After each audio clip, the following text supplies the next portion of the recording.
మొదటగా ఈ వీడియోలో మనం భగవద్గీత అధ్యాయము 2 శ్లోకము 71ను పరిశీలిద్దాం.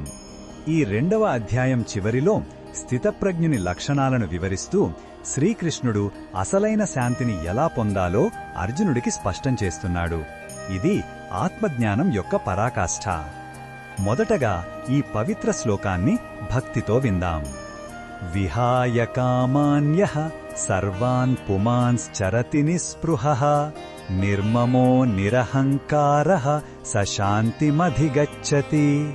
ఈ శ్లోకం అర్థమేమిటంటే, ఎవరైతే అన్ని రకాల కోరికలను పూర్తిగా విడిచిపెట్టి ఎటువంటి వ్యామోహం లేకుండా నేను అనే అహంకారం, నాది అనే మమకారం లేకుండా జీవిస్తాడో అటువంటి వ్యక్తి మాత్రమే సంపూర్ణ శాంతిని పొందుతాడు.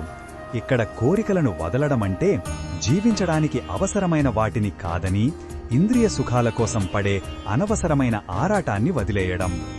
ఈ శ్లోకంలో ఉన్న భావం మనకు ఏమి చెప్తుందంటే, నిజమైన స్వేచ్ఛ మరియు శాంతి మన బయట వస్తువులలో లేదా విజయాలలో లేదు, మన లోపలే ఉంది. అహంకారం మరియు మమకారం అనేవి మన మనసును బంధించే 2 గొలుసులు.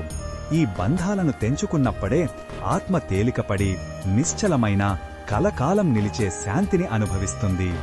ఇది కోరికలు తీరినప్పుడు కలిగే తాత్కాలిక సంతోషం కాదు, కోరికలే లేనప్పుడు కలిగే శాశ్వతమైన ప్రశాంతత.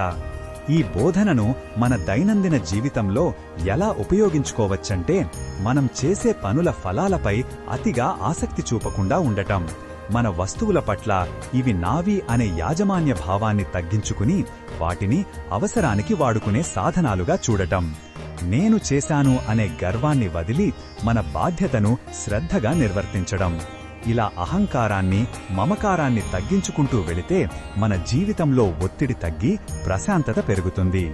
మరిన్ని భగవద్గీత శ్లోకాల అర్థాన్ని తెలుసుకోవాలంటే మా తదుపరి వీడియోలను తప్పకుండా చూడండి.